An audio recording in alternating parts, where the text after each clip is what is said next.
In the words of Mike Joy, 5 different races, 5 different places, and 5 different faces. We got our 5th winner in our 5th race of the season. It was Martin Truex Jr. getting his first career win at Phoenix Raceway, which is a big deal. You know, winning at Phoenix in the past, it was great because it's a playoff track, but now it's the championship race. And to get a win there in the same season or early in the season when you got it later on in the championship race and when you're a team that's going to be competing for the championship, that is a big deal. So we're going to talk about Martin Truex Jr.'s win at Phoenix today, how good his car was, and then we're going to talk about some of the other competitors in today's race and just talk about the race overall. As stated, Martin Truex Jr. got himself a win, locks himself in the playoffs. His first win since Martinsville in June last year.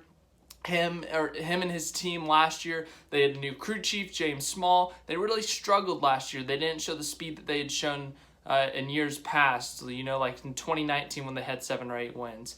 But, you know, this year they got a win early. Last year it took them a little bit. They didn't show as much speed as they would have liked to, but this year they've come out strong and they've run strong. Not just today, but you look at Homestead, they were top 5. Vegas, they were top 5, top 10.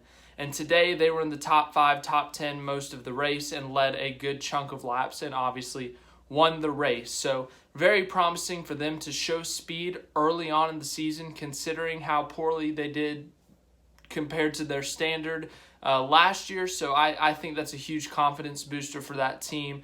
Once again, just because of last year. Last year, they struggled compared to their normal selves. They usually get multiple wins a year. 4 wins in 2016 when they were Furniture Row. 8 wins in the championship year with Furniture Row in 2017. 4 wins again in 2018, and then 2019, 7 wins. And last year, they only had 1 win. So they really struggled compared to those years that they had multiple wins. And winning early, it's a great sign for them, I think, you know, to have this speed early on and then also being able to maybe gamble in a late race caution later on the season and not having to worry about points and that kind of thing. But Truex, I think they said it was his 28th career win, and he tied Carl Edwards on the all-time win list. How about that? But obviously Martin Truex Jr., we've talked about him a lot on here. Not just this year, but in years past, his story going from DEI, Michael Waltrip Racing, to eventually Furniture Row. Awful first year in Furniture Row, and then the second year they made the championship for eventually winning the championship, moving over to Joe Gibbs Racing, and now here he is today, getting himself another win. He only had 2 wins in his first 10, 11 years in Cup, and here in the last 6 or 7, he's got over 25 or something like that. But Truex is your winner today. Really good race for them. I mean, they led laps. It wasn't like it was a late race caution that they fluked themselves into a win. I mean, they had speed all day. As I said, top 5, top 10 speed. Joey Logano, after the race, said that he thought the 19 was better than him. He thought that they had made the right adjustments to be better than him. But I personally thought the 22 was the best car all day. Logano led 150-something laps today. And up until that final restart, he was probably the best car once he got out front. But on that final restart, Truex was on the outside, Logano on the inside. Logano cut down on the dog leg. And Truex just got a really good jump, and he was able to get to Logano's outside. He was able to pull ahead of him going down the backstretch, and he never looked back. He took the lead from there, and he won the race. So late race restart got him the win. Logano, I think, was a little bit better overall all day, but that late race restart, Truex able to get clean air, was just able to pull away from Logano and win the Phoenix, whatever this race was called, 500. But yeah, let's get into it.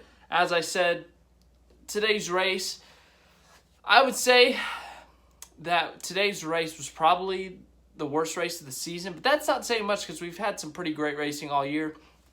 There were times where we did have some good battles for positions. We had some guys fighting, going 3 wide down the front stretch, doing some crossovers, all that kind of stuff. Different guys battling for different positions.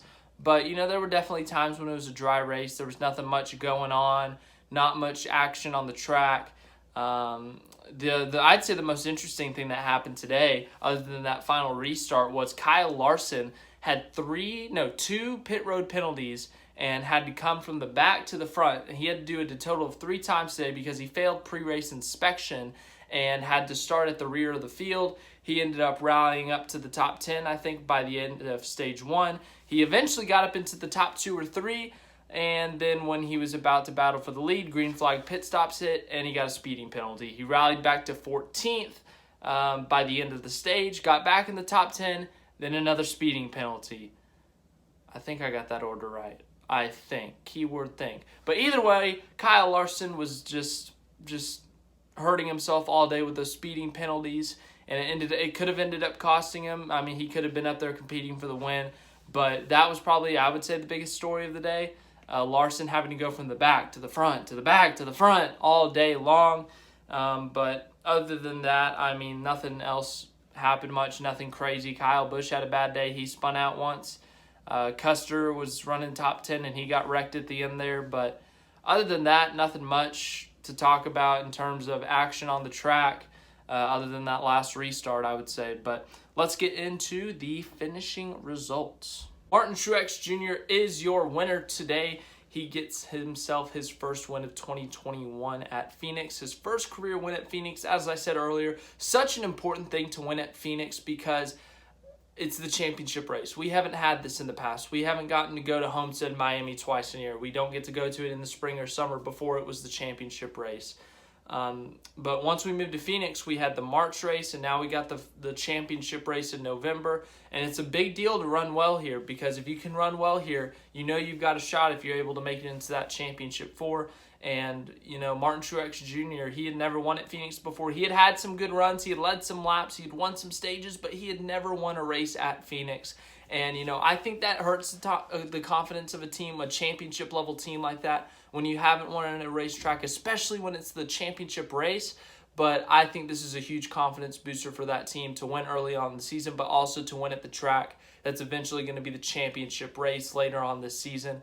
And knowing that they're going to be a team that could be potentially in the championship 4, competing for a championship. That was my championship pick before the season, Martin Truex Jr., and that definitely boosted my confidence as someone who picked him to win the championship. In terms of my pick, it's making me feel a little bit more confident there. But yeah, second place, Joey Logano. Joey Logano continues his strong run at Phoenix. He won this race last spring, ran top 5 all race last year in the fall when competing for a championship. Fell short of the championship in the fall, but he did end up still finishing top 5. He ended up leading a lot of laps. And then today, he led the most laps, led 143 laps today. He won stage 2, I believe. And overall, he probably had the best car all day, I would say. As I said earlier, Logano after the race said he thought Truex had the best car at the end there, but Logano led a ton of laps today. He won a stage. Obviously didn't get that race win, but it's still a promising sign to show that they still have speed at Phoenix, to show that they can still compete and run up front because they're going to be a team that's competing for this championship in November. And so I think that's a very promising sign for them that they can continue to run well at this track. Third place, Denny Hamlin. Denny Hamlin led early on, but he was up in the top 5, top 10 most of the day, just like some of these other guys. But just like Logano, he ran really well here in the fall. Not as well as the other championship contenders, but he still got a top 5. But good run for him. Fourth place, Brad Keselowski. Sorry about that. Led a few laps today. Ran up front. You know, last year this team was so good on the short tracks. Richmond, New Hampshire, even Phoenix, Martinsville. They were good everywhere on all these short tracks. Bristol. And so I kind of came into this expecting them to really take off and kind of continue what they did last year, but they didn't. Quickly lost the lead to, I think it was Logano or Blaney, but they fell back a little bit, but they were able to stay in the top 5, in the top 10 most of the day. So still a solid finish, solid day for them, but I'm sure they wanted to get that win. Fifth place, Chase Elliott. Hendrick Motorsports as a whole, up and down day. They really tried to just have bad days, but all 4 drivers kept rallying back. Chase Elliott late in the race had a speeding penalty, was stuck in the back in the 20s for a bit, and then a caution came out. He was able to get some tires, and that seemed to give life to the race car. He rallies up for a 5th place finish. Considering how the past couple of weeks have gone for them, they haven't struggled, but they've had some bad luck. I'd say 5th place is good for them. 6th place, Kevin Harvick. That's about where he ran all day after Stewart-Haas's awful week last week. Coming to a track where we know Kevin Harvick's amazing at. He didn't lead any laps. He wasn't in the top 3, but top 10 for them. That's, considering last week, I think that's a good day. But Harvick with a 6th place finish. 7th place, Kyle Larson. Hendrick Part 2. We're gonna every time I say a Hendrick driver, we're gonna talk about how they tried to end their day to themselves and then how they saved themselves. Kyle Larson, as I said earlier, 2 speeding penalties after having to start the race at the rear, drive up to the front and got a penalty. Back, front, but eventually ends up with a 7th place finish.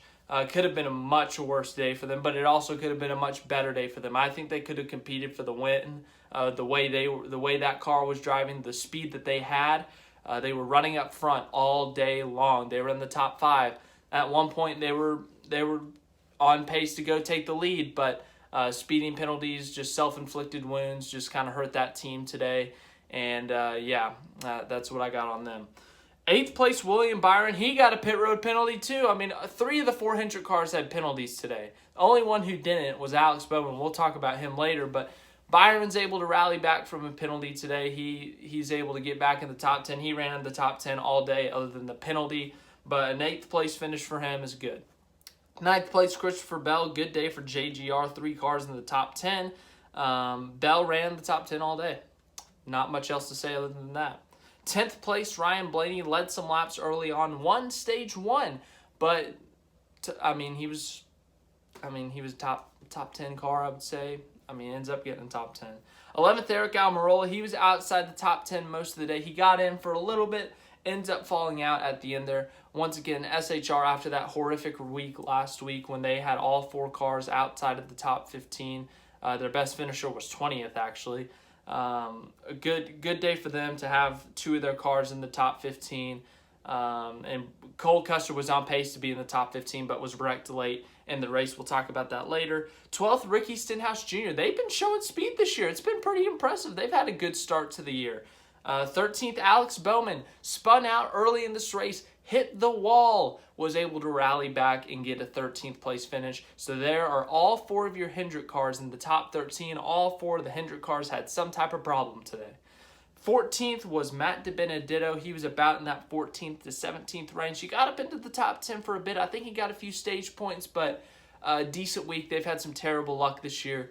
Good for them for the 14th. 15th, Kurt Busch. 16th, Bubba Wallace. Bubba Wallace had raced his way into the top 10, and for some reason, Mike Wheeler decided to leave him out with 48 to go after they had run 10 laps on tires. Literally, everyone else on the lead lap came and took tires, and it ruined Bubba's finish. Bubba was going to get a top 10. Heck, he might have gotten 6th or 7th, might have been able to knock on the door for a top 5. They decided to come in and get tired, or to stay out instead of getting tires, and it just kind of screwed them. They went backwards very quickly. They didn't even lead a lap under the green, and they end up with a 16th place finish. They had top 10 speed today. Very promising sign for this young and new team. But they could have had a top 10 today, and unfortunately a bad pit call ends up costing them. 17th, Austin Dillon. 18th, Chris Buescher. 19th, Ross Chastain. 20th, Eric Jones. 21st, Daniel Suarez. 22nd, Chase Briscoe. 23rd, Michael McDowell. 24th, Justin Haley. Good run for them. 25th, Kyle Busch. Kyle Busch had all sorts of issues today. Busch, he hit the wall. Speaking of, race winner Martin Truex Jr., he hit the wall early in this race, and he was able to rally back, but he didn't hit that hard. I think they were over-exaggerating it.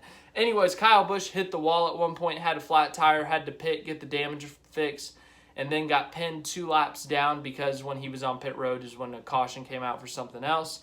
And then he ends up spinning out late in this race off the front bumper of Ross Chastain. 25th place finish. Awful race for them.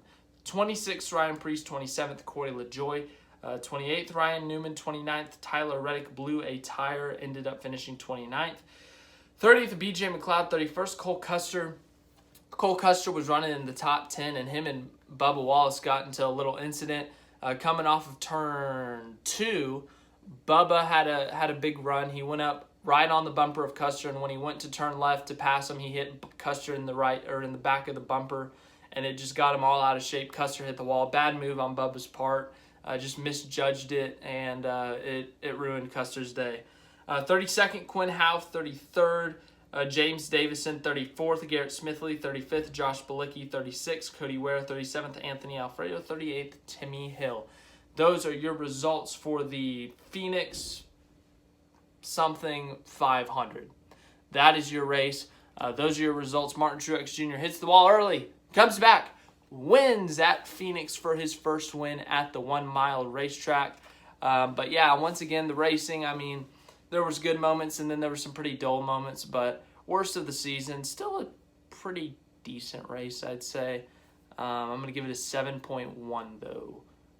It could have been better. It could have been worse, but yeah, the PJ1, I got mixed emotions on the PJ1, you know, but we'll get into that later. But man, going to Atlanta next week, we've got the Quick Trip something 500, and then after that we got Bristol Dirt. So we've got a fun schedule coming up here in the NASCAR Cup Series schedule. Martin Truex Jr. is your winner. We have 5 different winners in our first 5 races. Michael McDowell, Christopher Bell, William Byron, Kyle Larson, and Martin Truex Jr., Joe Gibbs, Rick Hendrick, and Front Row Motorsports are all in the playoffs right now.